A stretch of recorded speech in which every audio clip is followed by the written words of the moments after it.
Olá, irmãos. A paz de Cristo, mais uma vez. Hoje eu quero falar mais um pouco sobre a vinda de Cristo e olhar para os contextos que Paulo tinha em mente quando falava sobre esse assunto. Por quê? Porque a segunda carta aos Tessalonicenses, ela nos revela muita coisa. Mas as pessoas passam batido aonde? No contexto dela. E não compreendem o contexto. Por quê? Porque elas estão acostumadas a meditar no quê? Em livros de homens, né? Em coisas desse tipo. Então elas dão mais prioridade, mais meditação que aos artigos que é visto na internet, a vídeos de YouTube, sem olhar para os contextos. Então, né? Tudo isso é levado em conta para se meditar nesse contexto, mas a escritura não é levada em conta, os detalhes. Então o estudo do arrebatamento ele só é feito onde? No Novo Testamento, não se usa o Antigo Testamento para estudar. E você vai ver que só pelo Antigo Testamento você pode ver a vinda de Cristo. E essa vinda ela está onde? Nos profetas, até na própria lei de Deus.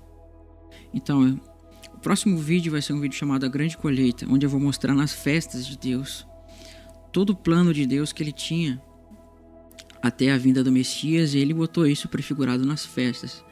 As festas elas nos servem como um mapa, né? Uma cronologia, um mapa cronológico para você ver a história, desde a morte e ressurreição de Cristo até o retorno e até o milênio. Você vê tudo ali. Então, e esses pontos sobre as festas, ele vai espalhando por toda a Escritura. Então, o Tiago fala que a gente tem que aguardar, paciente até a vinda do Senhor. Ele fala uma frase assim, isso está em Tiago 5. Ele fala que o agricultor espera o precioso fruto da vinha, da plantação, né? Até que venham as primeiras e as últimas chuvas. Para quê? Para que haja colheita. E quando Tiago fala disso, ele tem em mente o quê? Fala das festas. Porque esse contexto estava falando das festas. Então ele entendeu que Israel tem 2 períodos de festa, de chuvas, né? Que são as primeiras e as últimas. As de primavera e as de outono. Ele tinha isso em mente. Isso ele vai tirar de onde? De Oséias, de Joel, até da própria lei, que a gente vê que tem essas chuvas, as chuvas do início do ano e as chuvas do final do ano. A partir dessas chuvas é que vem as festas, né? Porque não se pode ter as festas sem as chuvas, porque todas as festas elas giravam em torno do que? Das colheitas, as primícias, enfim, todos esses contextos. Mas hoje eu quero analisar o que Paulo tinha em mente quando ele falava em 2 Tessalonicenses e 1 Tessalonicenses. Você tem que ter em mente o contexto do que ele estava dizendo ali, porque senão você não vai poder compreender as cartas dele. Antes de Paulo falar aquelas palavras que ele falou naquelas cartas, ele já tinha o que? Somado com Daniel. Não só com Daniel, existem outros profetas também. Só que o principal que ele vai usar ali é Daniel. Você vê que ele fala do iníquo, ou seja, o iníquo ele é nos apresentado mais abertamente onde? Em Daniel. Então você também tem que ir para Daniel para conseguir compreender o que ele disse. Então, você tem que pensar, por quê? Porque as pessoas a que foram destinadas à primeira epístola são as mesmas que são destinadas à segunda epístola. Tessalonicense era um lugar, ou seja, ele está destinando epístolas para um povo que existia lá, ou seja, esse povo era o mesmo. Então você tem que pensar, o contexto, o assunto que ele tinha tanto na primeira quanto na segunda é o mesmo, só que ele viu que ele vem adicionando, acrescentando coisas, porque ele mesmo teve lá e explicou com mais detalhes do que ele explicou nas cartas para eles. E esses detalhes ele tira dos profetas, né? Você vai ver que ele vai citar até Zacarias. Ele vai citar o profeta Zacarias para falar ali. Tem que ter isso em mente, porque o povo que está na primeira epístola é o mesmo povo que está na segunda. Ele continua no mesmo espírito, na mesma soma, na mesma cronologia quando ele faz essas 2 epístolas. Então, eu vou ler desde o capítulo 2, no verso 19, ele já começa a dar pincelada sobre a vinda de Cristo e fala assim: porque a nossa esperança, né? O verso 19, capítulo 2... Porque a nossa esperança, ou alegria, ou coroa em que exultamos na presença de nosso Senhor Jesus, na sua vinda, não sois vós? Sim, vós sois realmente a nossa glória e a nossa alegria. Então aqui ele já começa a expor o quê?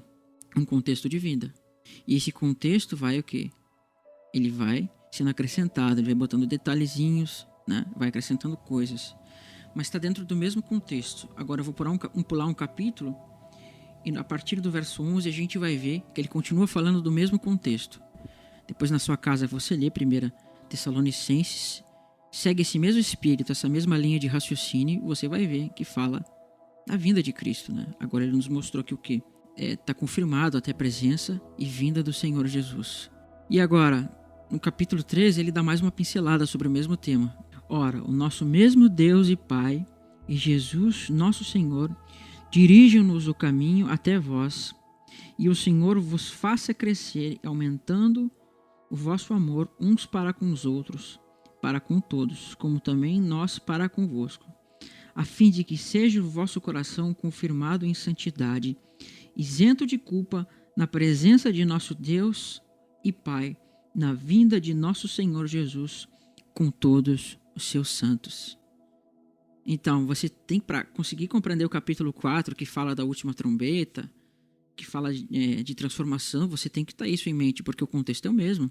Ele está seguindo a mesma linha de raciocínio que vai vir com todos os seus santos. E aí você tem que pensar de onde ele tirou isso. Ele vai tirar isso de Zacarias 14. Vamos ver o contexto de Zacarias 14, o que fala para nós?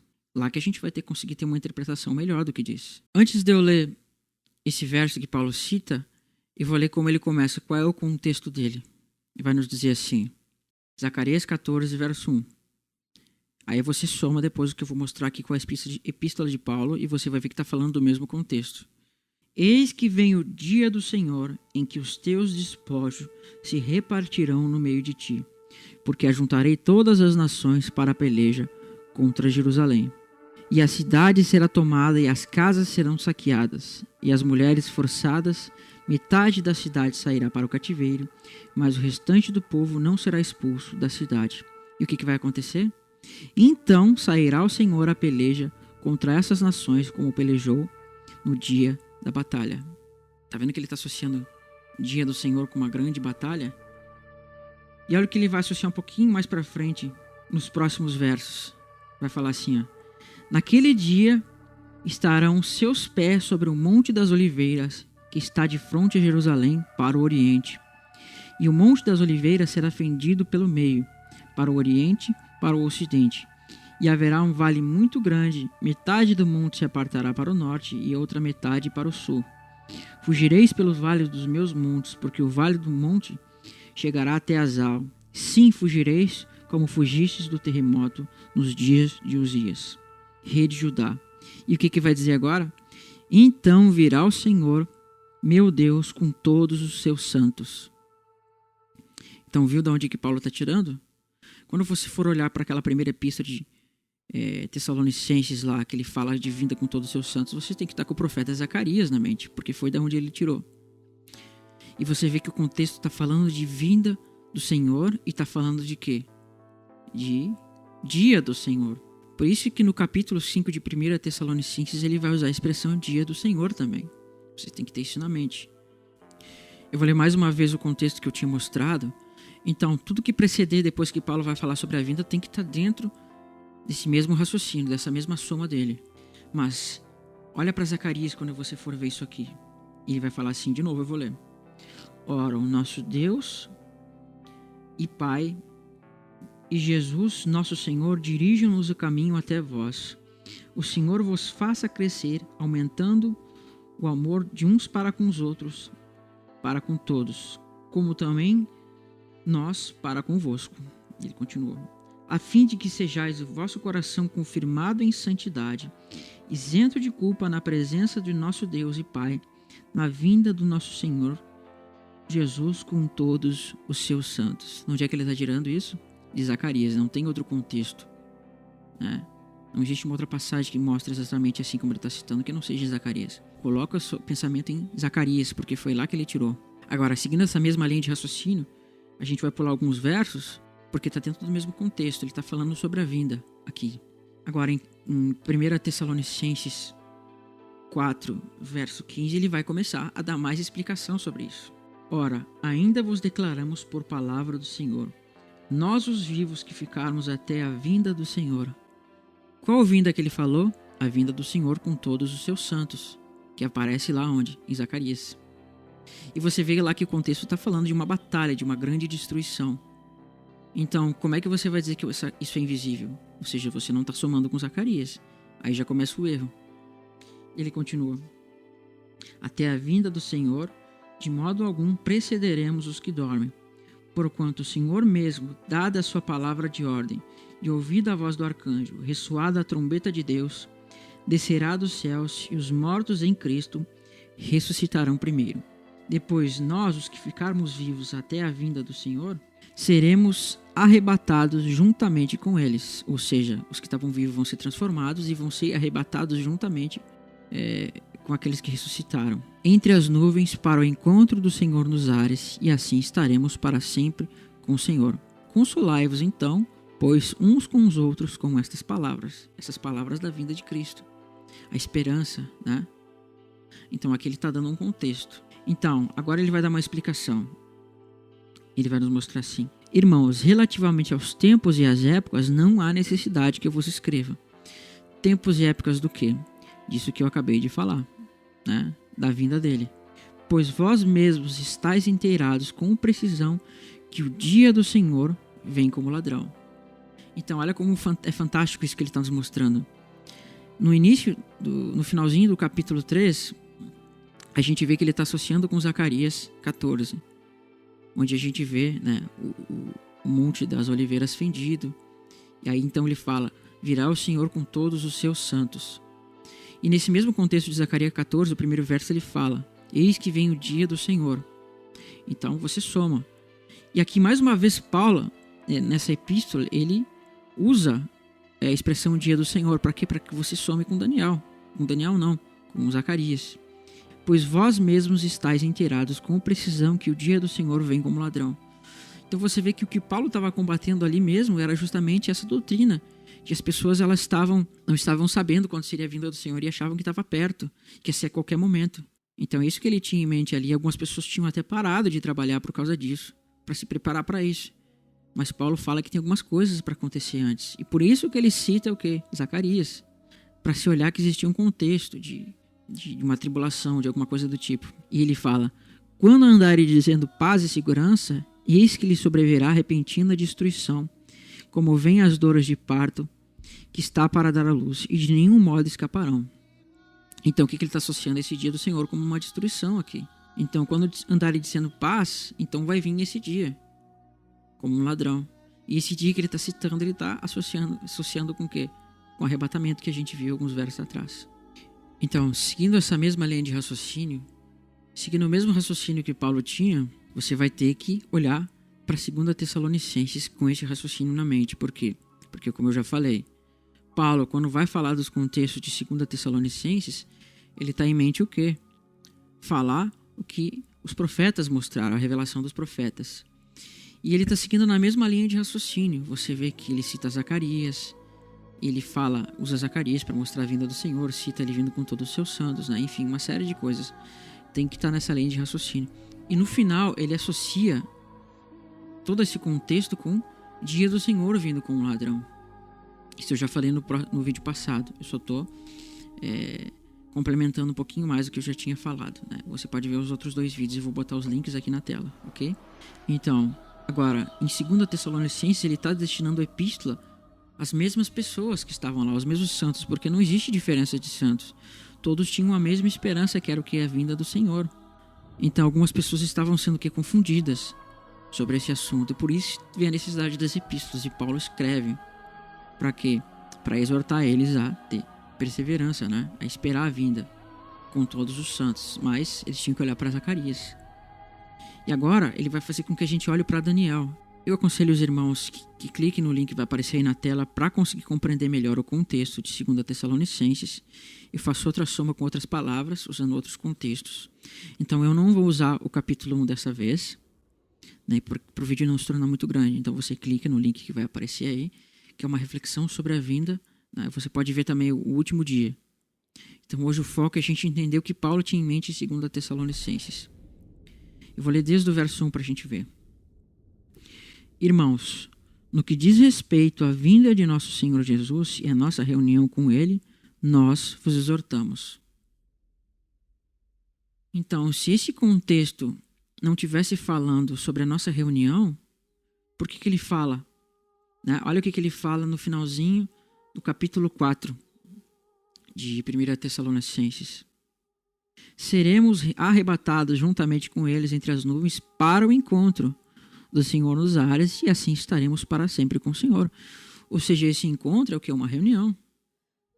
Né? Ele vai reunir nos ares o seu povo. E se você for olhar aqui, a palavra reunião que está ali em 2 Tessalonicenses justamente é epissinagoge no grego, que quer dizer justamente a fusão da palavra epi, que é acima, no alto, com a palavra sinagoga, que é reunião. Ou seja, a gente pode também traduzir como reunião no alto.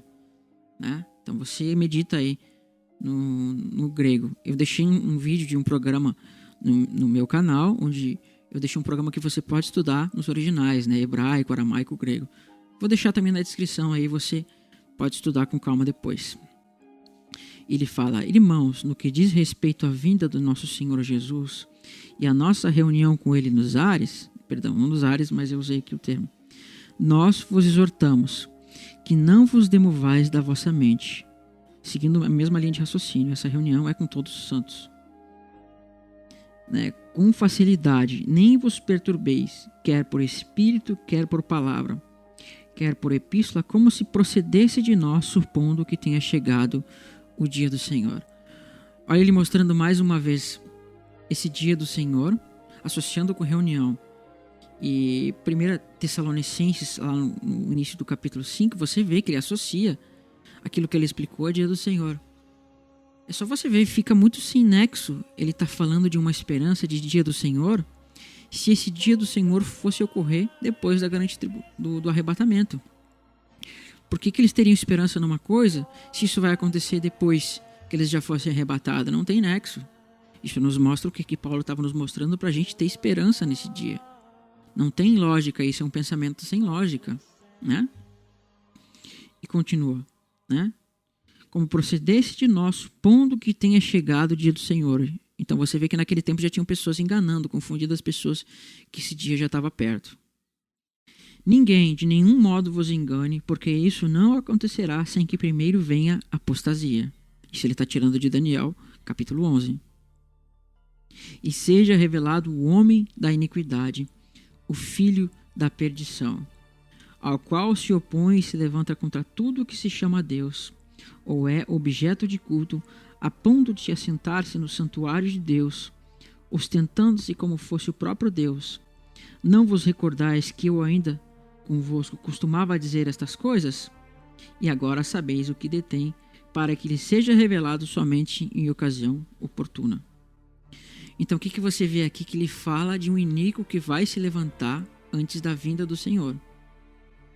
Esse iníquo ele está tirando da onde? De Daniel, e a gente já vai ver ele.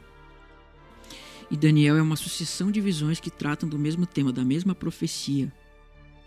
E Deus ele vai acrescentando pontinhos para a mesma profecia para você somar também. A gente vai estudar isso nesse vídeo.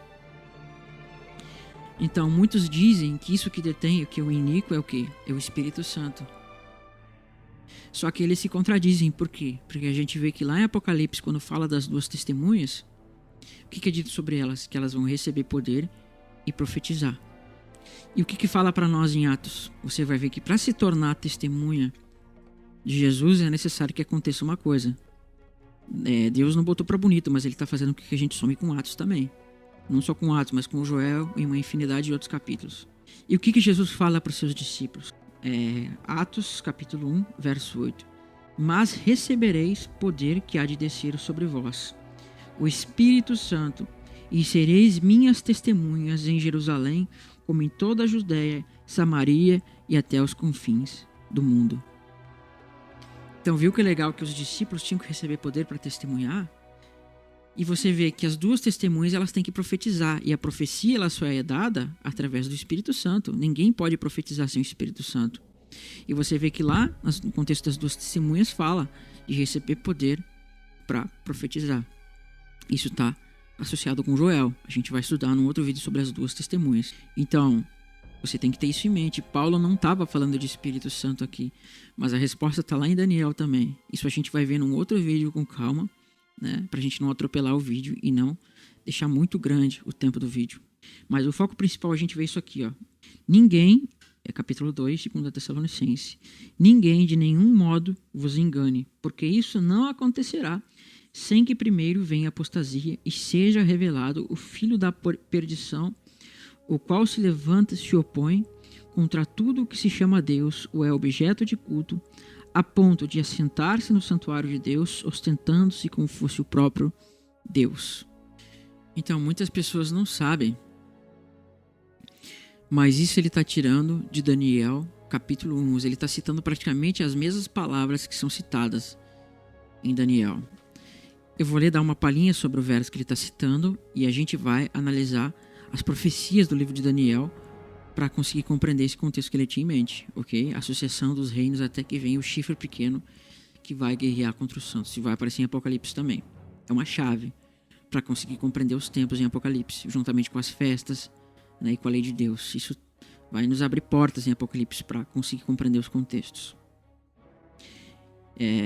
Você lê em casa, eu vou pedir para que os irmãos meditem bastante em Daniel 2, Daniel 7, Daniel 8, 9, 10, 11 e 12. Ali você vai poder somar e ver os pensamentos de Paulo. Você vai entrar e conseguir compreender os pensamentos dele. É como se você entrasse na mente dele através das Escrituras. Então, Daniel 11, a partir do verso 36, né? Esse Nico ele começa a ser mostrado a partir do verso 21. Mas eu vou mostrar desde o verso 36 e 37 para você ver o que Paulo tinha em mente aqui. Ele fala assim: este rei fará segundo a sua vontade e se levantará e se engrandecerá sobre todo Deus. Opa, olha as palavras de Paulo aparecendo aí. Contra o Deus dos deuses e fará coisas incríveis. Irá próspero até que se cumpra a indignação, porque aquilo que está escrito e determinado será feito. Não terá respeito aos deuses dos seus pais, nem desejo das mulheres, nem a qualquer deus, porque sobre tudo se engrandecerá. Esse é o iníquo que Paulo tem em mente, segundo a Tessalonicenses. Só que antes da gente ler Daniel 11, é necessário passar por Daniel 2, Daniel 7, Daniel 9, 8, 10, 11 e chegar no Daniel 12, que vai ser o ponto ápice da visão. O profeta Daniel, o foco principal dele é mostrar o quê? A profecia relativamente até a vinda do reino de Deus e o estabelecimento do reino do Messias. Que Deus já tinha profetizado em Salmos, profetizou na própria lei em Gênesis mesmo, lá no início. Uma das primeiras coisas que Deus mostra é justamente o estabelecimento do reino do Messias. Quando ele edifica Eva, né, e diz para que eles dominem sobre os peixes do mar. Isso vai aparecer em Salmos também. E você vai ver que Deus vai complementar essa mesma visão aonde? Em Daniel 7. Então, antes que a gente lê Daniel 11, a gente vai ler Daniel 2 primeiro.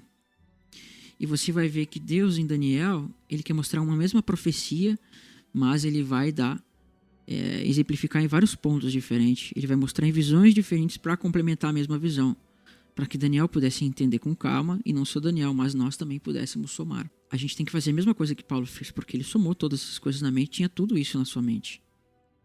Ele fez grandes somas dos profetas e chegou até aqui. Vamos tentar analisar como o profeta Daniel analisou e como Paulo analisou. Não só Paulo, né? O próprio Jesus fala. Quando vides o abominável da desolação, que falou o profeta Daniel, opa, então temos que ir para o profeta Daniel e ver o contexto. Então eu vou pedir para que a gente abra em Daniel 2 e vamos analisar os contextos de Daniel 2. Daniel 2 vai nos mostrar o que? Uma grande estátua. O rei Nabucodonosor vai ter a visão de uma estátua, que ele vê uma estátua, né? E essa estátua ela é feita de vários materiais, de ouro, de prata, bronze, ferro, e ferro misturado com barro. E você vai ver que esses elementos e essas partes da estátua vão fazer o que? Revelações dos reinos que sucederiam desde a Babilônia. Então eu vou ler essa visão com calma e a gente vai compreender com mais detalhes. Daniel 2, a partir do verso 31. Você pega o contexto na sua casa, ok? Desde o verso 1. E fala assim: Tu, ó rei, estavas vendo, eis que uma grande estátua, esta que era imensa e de extraordinário esplendor.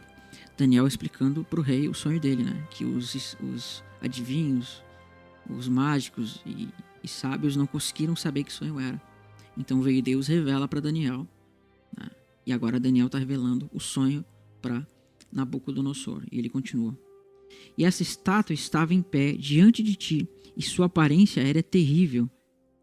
A cabeça era de fino ouro, e o peito e os braços de prata, e o ventre e os quadris de bronze, e as pernas de ferro, e os pés em parte de ferro e em parte de barro.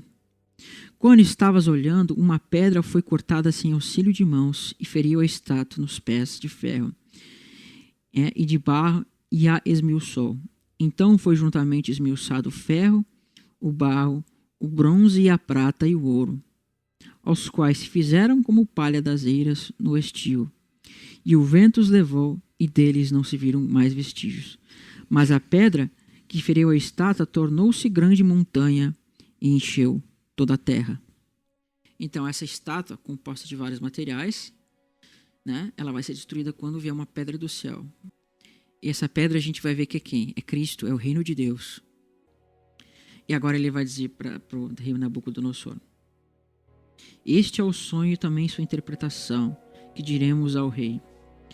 Tu, ó Rei de Reis, a quem Deus do céu, né, conferiu o reino, o poder, a força e a glória, em cujas mãos foram entregues os filhos dos homens, onde quer que eles habitem, e os animais do campo e as aves do céu, para que dominasse sobre todos eles, e tu é a cabeça de ouro. Opa, chave para interpretação. Ele chamou essa cabeça de... Ele disse que tu é essa cabeça de ouro, ou seja, é o reino da Babilônia. Aqui você vê o que? Uma interpretação. O rei da Babilônia, ou seja, a Babilônia, o Império Babilônico, estava sendo exemplificado na cabeça. E um outro ponto importante de se analisar, que isso é chave também. Ele diz assim: em que cujas mãos forem entregues os filhos dos homens, onde quer que eles habitem, os animais do campo e as aves do céu, para que dominasse sobre todos eles, tu é o cabeça de ouro. Viu que Deus entregou um domínio para o reino babilônico, para Nabucodonosor. Ele fala que Nabucodonosor está tendo domínio sobre todas as coisas. E a gente vê que em Salmos 8 é dito que sobre um filho do homem, né, foi dado que domínio sobre os animais, sobre todas as coisas. E a gente vê isso em Gênesis também. Lá em Gênesis a gente vê que Adão, representando a Cristo, tem o domínio sobre os animais. E a gente vai ver que isso vai aparecer também aonde? Em Daniel. Só que aqui a gente está vendo que Deus está entregando temporariamente para Nabucodonosor. Só que o reino que vai ser estabelecido de Deus é eterno. Então esse domínio vai ser passado para o Messias eternamente. É um domínio que não vai ter fim, né? Então, esse domínio que Nabucodonosor tem é um domínio temporário, né? E esse domínio vai ser passado para outros reis que sucederiam. E ele vai complementar a visão para nós, né? Tu és a cabeça de ouro. Depois de ti se levantará outro reino inferior ao teu. Esse reino, você estuda as profecias de Daniel, você vai ver que é a Pérsia. E um terceiro reino de bronze, o qual terá domínio sobre toda a terra. E o quarto reino será forte como ferro. Esse terceiro reino é a Grécia. É o Império Macedônico com Alexandre o Grande é a Grécia. Você vai ver que isso vai ser simplificado depois, né? Então, se você lê o livro de Macabeus, eu sei que muitos não leem, mas se você lê, ele tem um registro histórico muito legal para você ver. E as palavras que é usado nos primeiros versos do livro de Macabeus, você vai ver que dá praticamente as mesmas palavras que é citado aqui em Daniel, só que fala sobre Alexandre o Grande, ok? E desse Alexandre o Grande vai sair 4 generais que vai ser dado para ele. Mas isso é história, a gente vê num outro vídeo, não é o foco aqui. E ele vai falar assim, ó: e o quarto animal será um reino forte como o ferro, pois o ferro a tudo quebra e esmiuça, como o ferro quebra todas as coisas, assim ele fará em pedaços e esmiuçará. Os apóstolos entenderam que esse quarto reino é Roma. Por quê? Porque no tempo deles já tinha passado quem? Babilônia, já tinha passado a Pérsia, já tinha passado a Grécia, que é o Império Macedônico, grego, né? E eles estavam no reino de Roma, e esse reino de Roma estava massacrando todos os outros reinos. Então, dessa forma, você pode somar e compreender, né? Você tem que ter isso na mente. E o Império Grego e o Império Persa, eles vão aparecer em todo o livro de Daniel. O Império Romano ele não aparece implicitamente, mas pelos contextos, até do Novo Testamento você vê que fala de Roma. Ele vai falar assim, né? O quarto reino será forte como o ferro, pois o ferro tudo quebra e esmiuça, Como o ferro quebra todas as coisas, assim ele fará em pedaços e esmiuçará. Quanto ao que viste dos pés e dos dedos, em parte barro de oleiro e em parte ferro, será esse um reino dividido, contudo haverá nele alguma coisa da firmeza do da firmeza do ferro, pois o que viste do ferro misturado com o barro e do lodo. Como os dedos eram em parte de ferro e em parte de barro, assim por uma parte o reino será forte e por outra será frágil. Então depois de Roma ia vir esse reino com esses 10 dedos, né? E o que vai acontecer no tempo desses 10 dedos? Quanto ao que vistes do ferro misturado com o barro de lodo, misturar-se-ão mediante a casamento, mas não se ligarão um ao outro. E assim como o barro não se mistura com o ferro, mas nos dias desse reis, Deus do céu suscitará um reino que não passará jamais, e não será destruído, e este reino não passará a outro povo. Esmiuçará e consumirá todos esses reinos, mas ele mesmo subsistirá para sempre. Então a gente tem que entender que quando você fala de reinado, de império, de reino, todo reino ele tem que ter um rei. E esse rei ele vai dominar. E você vê que está falando de um reino eterno. Esse reino a gente sabe que é o reino de Deus, e o rei vai ser o Messias, né?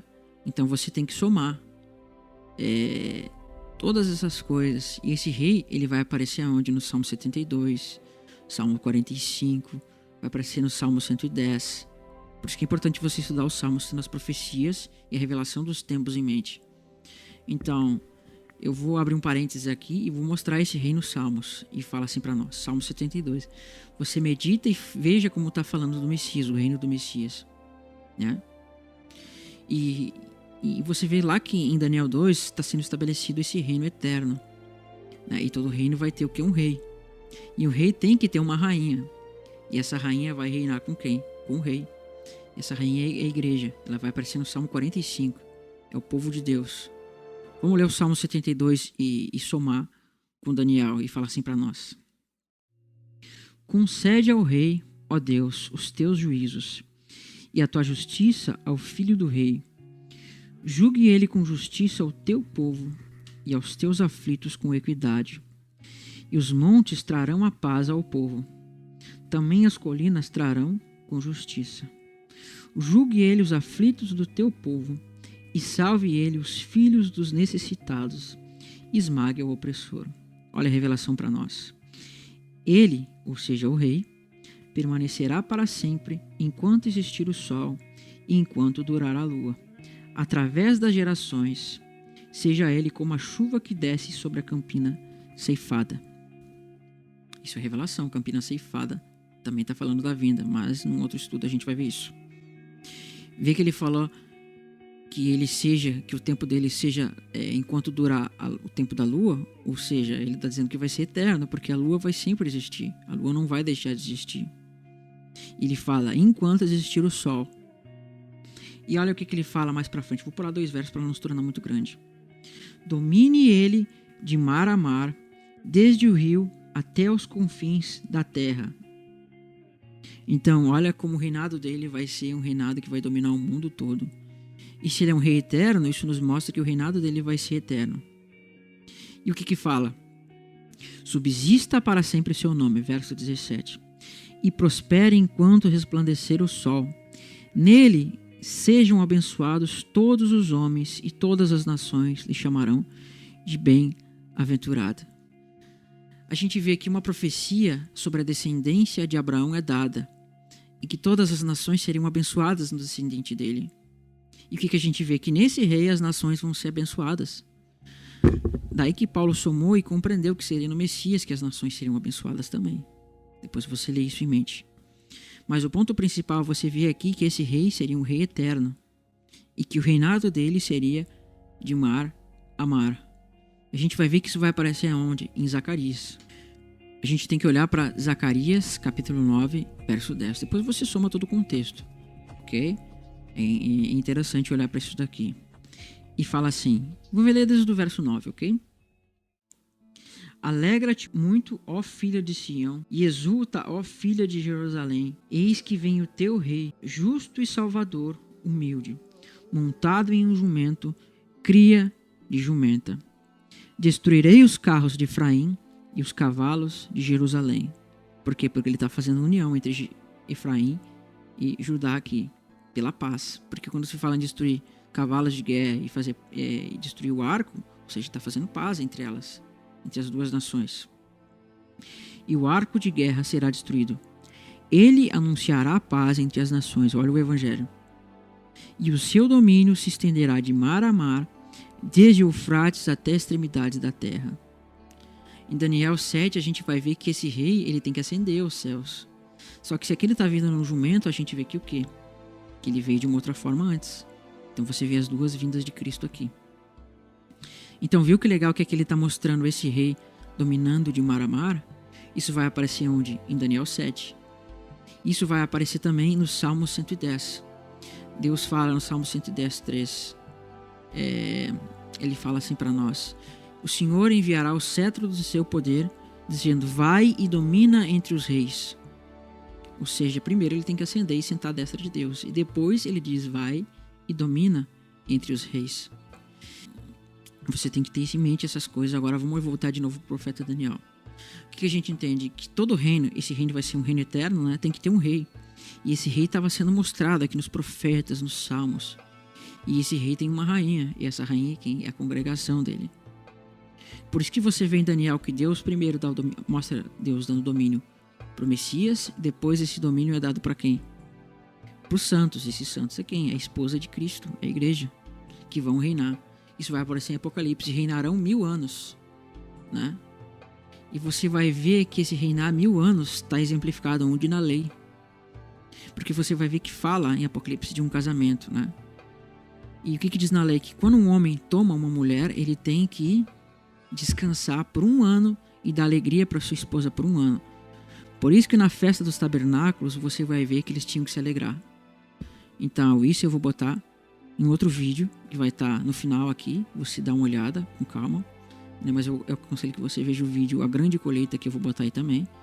E aos poucos você vai entendendo, porque eu não posso botar tudo no mesmo contexto, senão o vídeo se torna muito grande e a gente vai ficar muito tempo no mesmo vídeo e se torna enjoativo. Vamos voltar para Daniel.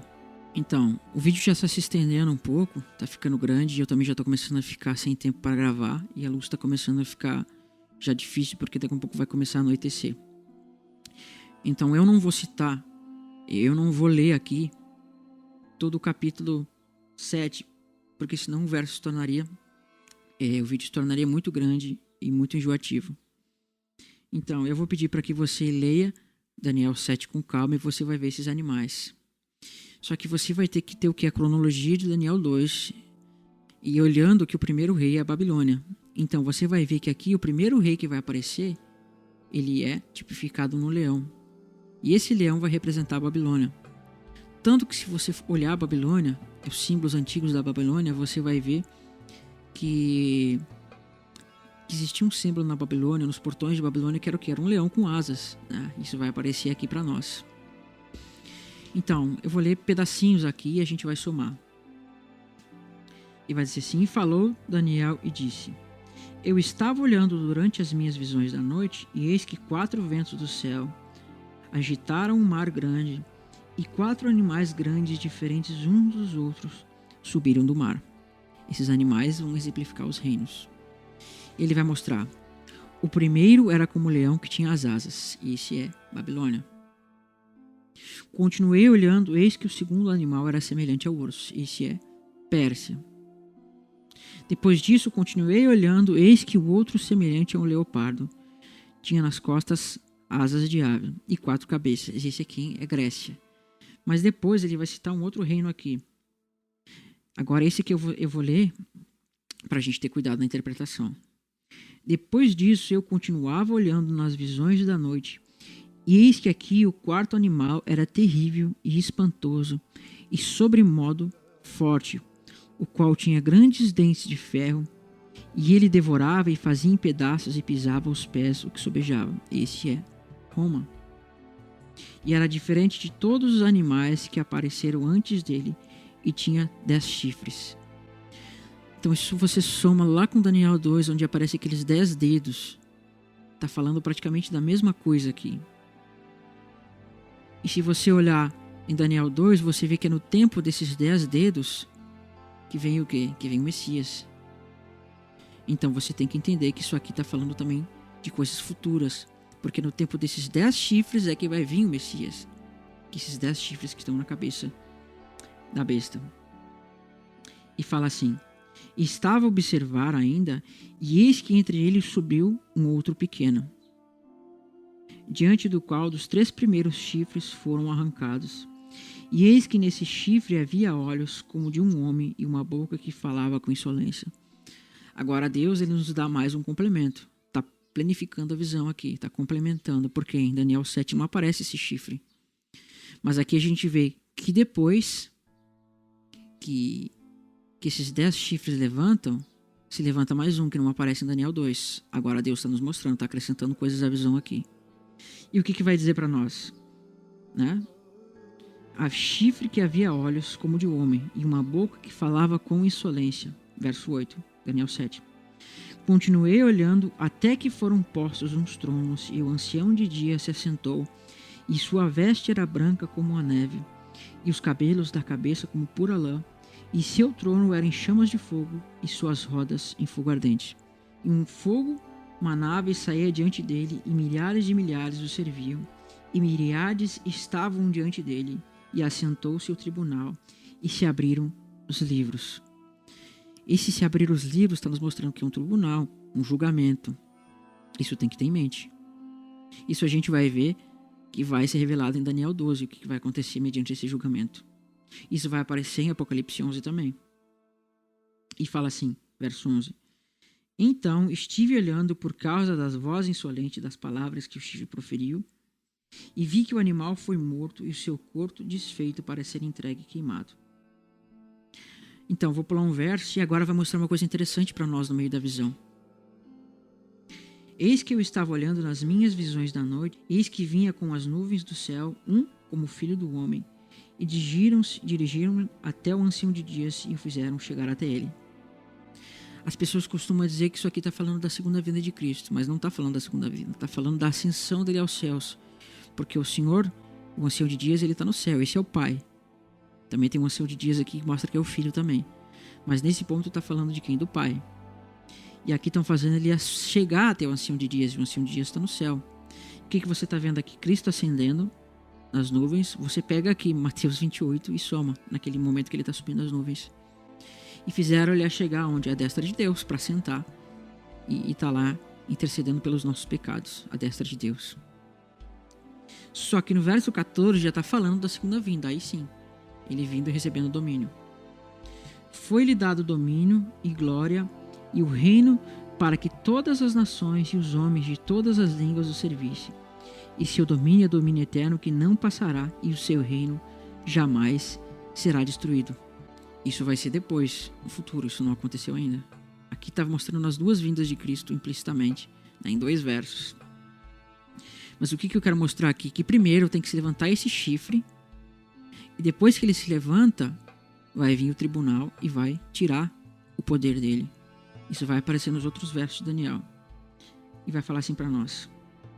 Cheguei-me a um dos que estavam, verso 16, perto e lhe pedi a verdadeira interpretação acerca de tudo isso. E assim ele me disse, me fez saber as coisas. Estes grandes animais são 4 reis que se levantarão da terra, mas os santos do Altíssimo receberão o reino e possuirão para todo sempre, de eternidade em eternidade. Essa é aquela pedra.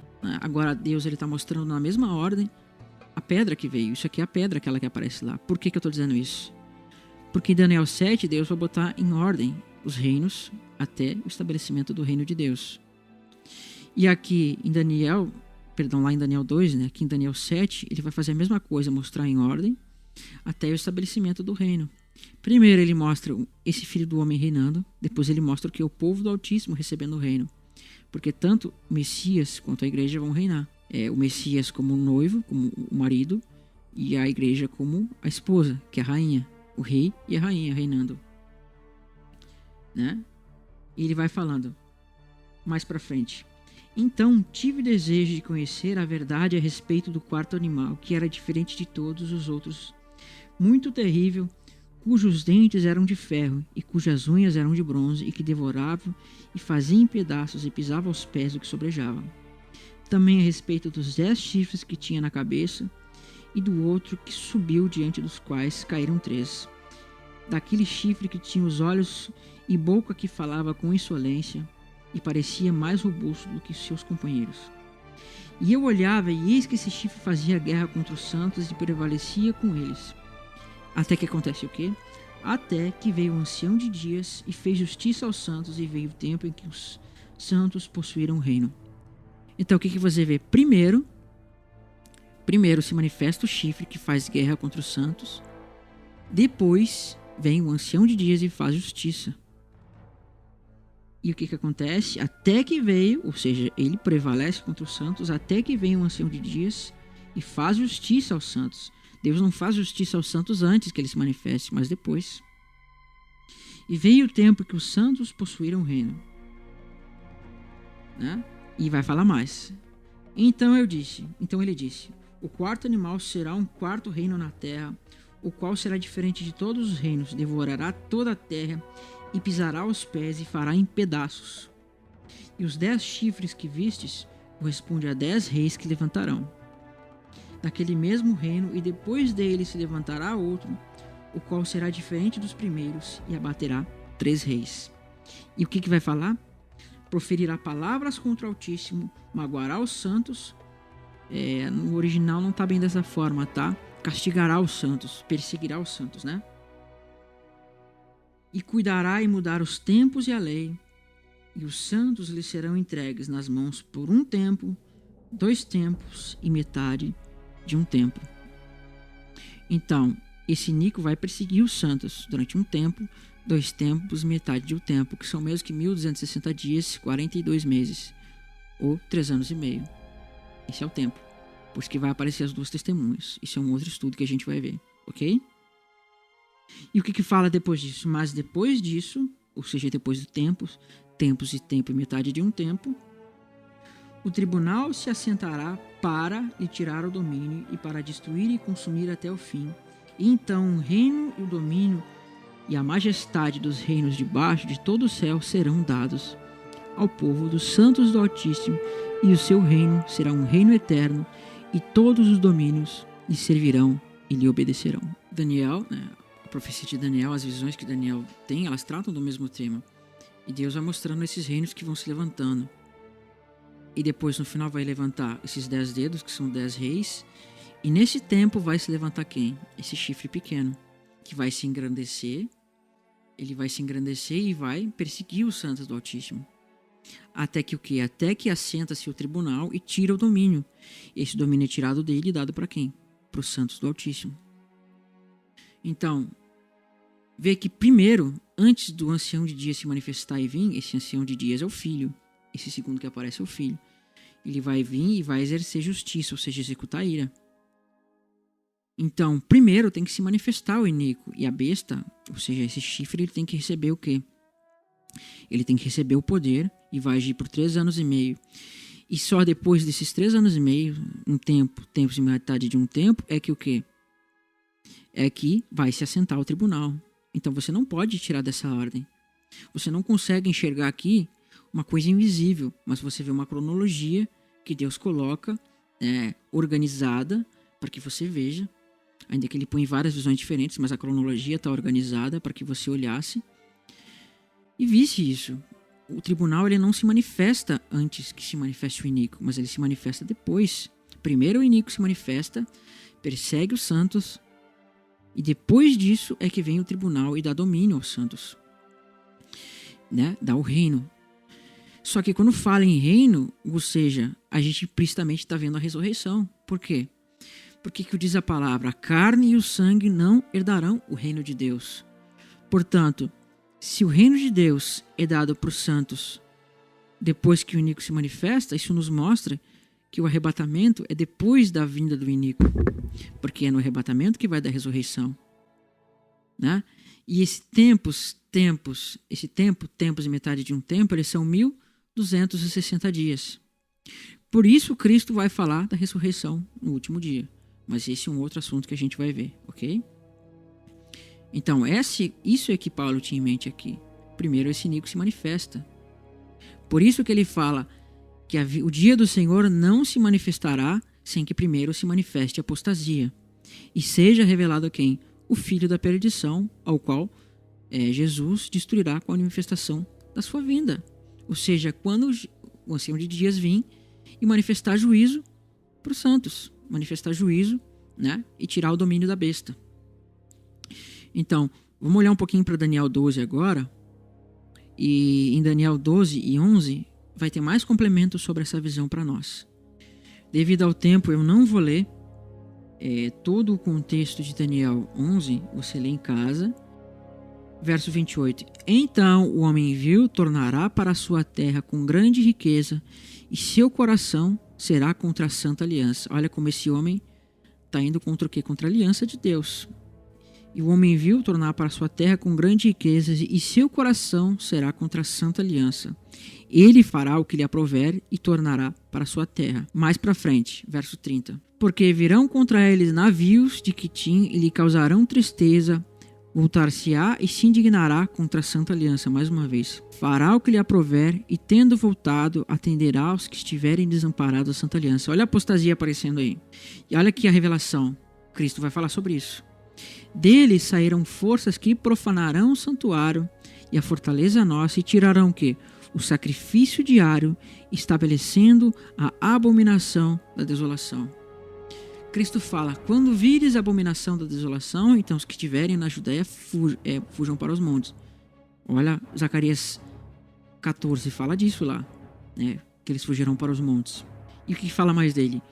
Este rei fará segundo a sua vontade e se levantará e se engrandecerá sobre todo Deus, contra o Deus dos deuses, e fará coisas incríveis, será próspero, até que se cumpra a indignação, ou seja, a ira de Deus. Porque aquilo que está determinado será feito. Não terá respeito pelos deuses dos seus pais, nem a qualquer deus, porque sobretudo se engrandecerá. Então, viu que legal de onde é que Paulo está tirando o contexto de 2 Tessalonicenses? Ele soma com Daniel. Ele viu que primeiro se manifesta esses impérios, e no final se levanta o que é um chifre pequeno que cresce e se engrandece contra Deus, né? E vai se engrandecer contra todo Deus. E olha o capítulo 12 que vai nos mostrar. Mas neste tempo, que tempo? O tempo deste chifre. Se levantará Miguel, o grande príncipe defensor dos filhos do teu povo, e haverá tempo de grande tribulação, como nunca houve desde que houve nação até aquele tempo. Mas naquele tempo será salvo o teu povo, todo aquele que for achado inscrito no livro. Vê que ele está falando de um tribunal aqui? Porque ele fala achado no livro, porque vai haver um tribunal que vai julgar, e nesse julgamento vai acontecer o quê? Livros vão ser abertos, e o livro da vida. Então, os santos vão receber a vida eterna, porque eles estão no livro da vida, mas os injustos vão ser destruídos. Então, e vê que ele fala que nesse tempo haverá grande tribulação, como nunca houve, né? E todo aquele que for achado escrito no livro será salvo. Muitos dos que dormem no pó da terra ressuscitarão, uns para a vida eterna e outros para a vergonha e horror eterno. E os que forem sábios, pois, resplandecerão como o fulgor do firmamento, e aos que a muitos conduzirem à justiça como as estrelas para sempre, eternamente. Então esse é o contexto que Paulo tem aqui. Você vê que Paulo, quando fala em 2 Tessalonicenses, ele tinha em mente esse contexto do julgamento, porque primeiro tem que se manifestar o iníquo, e depois se manifesta esse julgamento, onde vai ser tirado o domínio da besta e vai ser entregue aos santos. Mas primeiro eles precisam ressuscitar. Então eu vou finalizar por aqui esse vídeo, né? Eu tenho mais vídeos que eu vou gravar sobre o mesmo tema. A gente vai complementar mais esse assunto sobre o iníquo em outros vídeos. Esse é só uma reflexão mesmo, para você olhar, ter um cronograma do que acontece nos fatos de Daniel e olhar para 2 Tessalonicenses. Agradeço a todos os irmãos mais uma vez. Agradecer ao irmão Luiz, né, que tem me ajudado bastante aí. A irmã Lúcia meu irmão Felipe, meu irmão Jean e mais alguns outros irmãos aí que têm me acompanhado. Que Deus abençoe todos. Amém.